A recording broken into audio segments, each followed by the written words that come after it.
po tayo sa chapter 8 ng Book of Romans. So last Friday po ay tinalakay po sa atin ni Tatay ito pong verses 1 up to 8. At ano nga po ba ang sinasabi rito sa verses 1 to 8? By the way, ang pinag-usapan po rito yung free from indwelling sin, no po, na mapalaya po tayo do sa kasalanan na nananahan sa bawat isa po sa atin. At paano nga ba nagkaroon ng kasalanan ang bawat nabubuhay at nilalang sa mundong ito?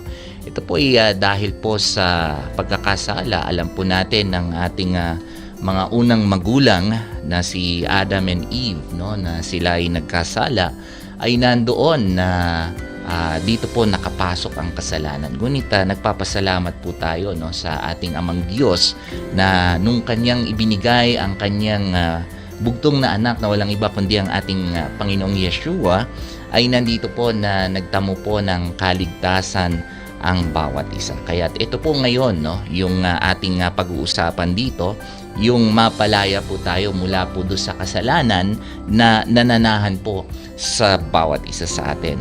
Na gusto ko lang pong daanan itong pinag-aralan po natin last Friday, no, sa pangunguna po ni Tatay Menard. Sabi po rito, there is therefore no condemnation, sabi rito, to those who are in Christ Yeshua, Yeshua HaMashiach, no po, Christ Jesus, sabi rito, who do not walk according to the flesh but according to the Spirit. So as you are listening right now dito sa radio or sa ating live stream, nanonood kayo ngayon, na sinasabi po rito sa verse 1 pa lang ng chapter 8, napakaganda po nito, and actually this is one of the memory verse, no po, na itinuturo din sa mga bata, na sabi rito na wala na raw pong condemnation. When we say condemnation, no po, ito yung talagang talagang ikaw ay nakabaon ka na doon sa kung ano man yung kinalalagyan mo na hindi maganda, na you are already condemned, parang sa isang building or sa isang bahay na hindi mo na siya mapapakinabangan, di ba? Usually ang tawag natin diyan is condemned. At pagka-condemn na yan ay hindi na po pwedeng tirahan yan, hindi na po pwedeng panahanan yan. So it means to say na yan po ay for demolition, di ba?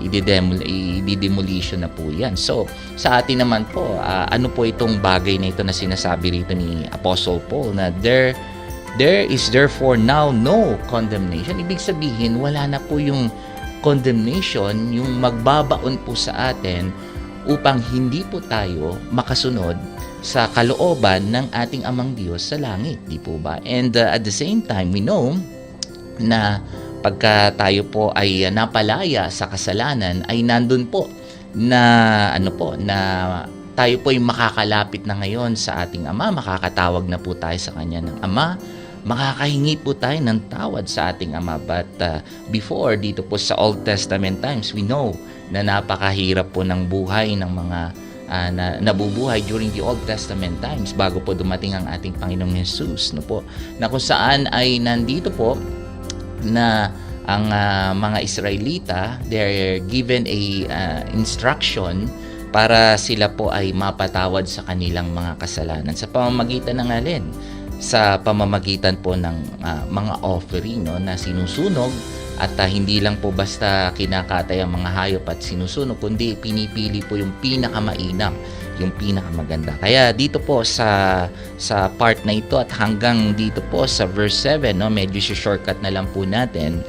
Sabi nga po rito sa huli ni Apostle Paul, because the carnal mind is enmity against God, for it is not subject to the law of God, nor indeed can be. Verse 8. So then, those who are in the flesh cannot please God. Ayan.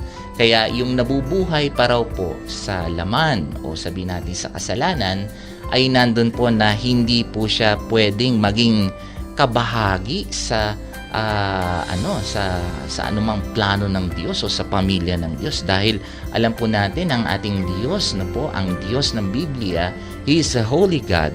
So therefore, kung siya ay holy, no po, ay dapat ay tayo po ay nagpapasakop, no, we are under doon sa kanyang mga utos, sa kanyang mga alituntunin, sa kanyang mga aral, di po ba?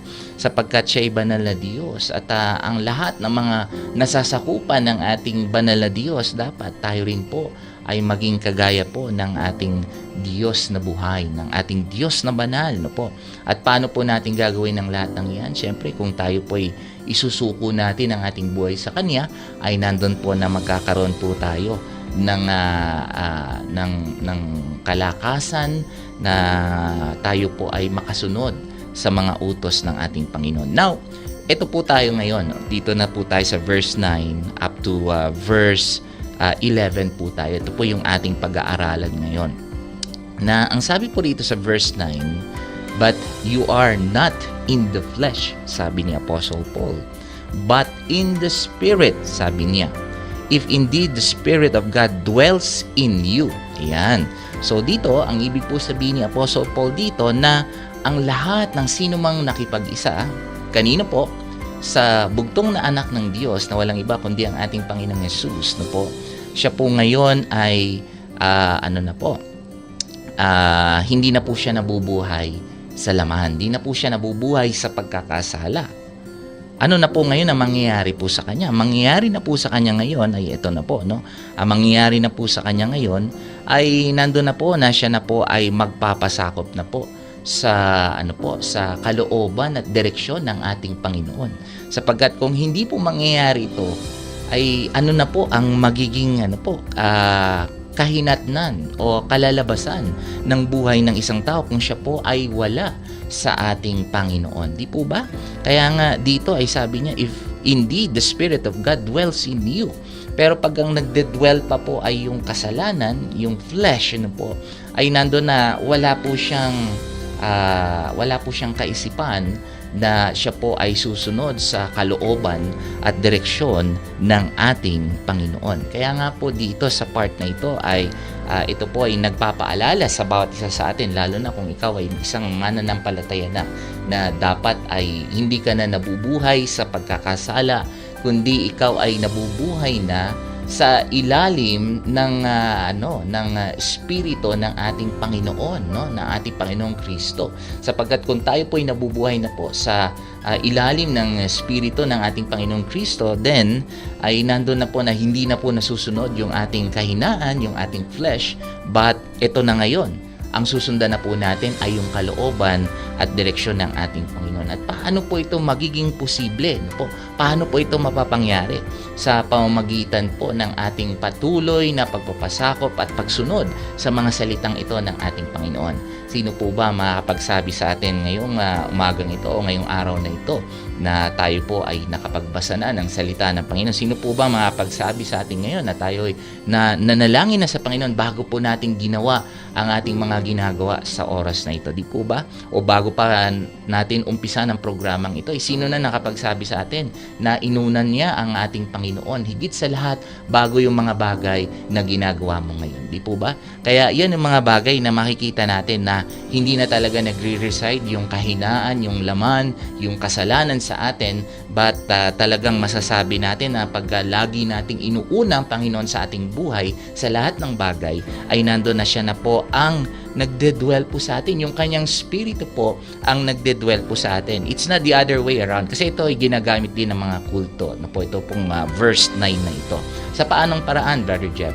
Ito ay nagagamit nila para i-justify nila na pwede silang maging kapantay ni Kristo. Hindi po pwede yan sapagkat tayo po ay nilalang ng Diyos. At hindi porket sinabi po rito na if indeed the Spirit of God dwells in you, sabi niya, hindi po yan ang ibig sabihin yan. Actually, we are only reading the first part of verse 9, no? So baga parang ito ay verse 9a, no? Gusto ko lang kasing bigyan ng emphasis tong part na ito sapagkat yun na nga nagagamit din po ito ng mga kulto, no po. Kaya iba po yung iba po yung tinutukoy rito ni Apostle Paul na pag sinabi niyang indeed the Spirit of God dwells in you, ibig sabihin hindi na nasusunod yung kahinaan, yung flesh, kundi ang nasusunod na po ay yung kalooban ng ating Panginoon. Then ang sabi niya,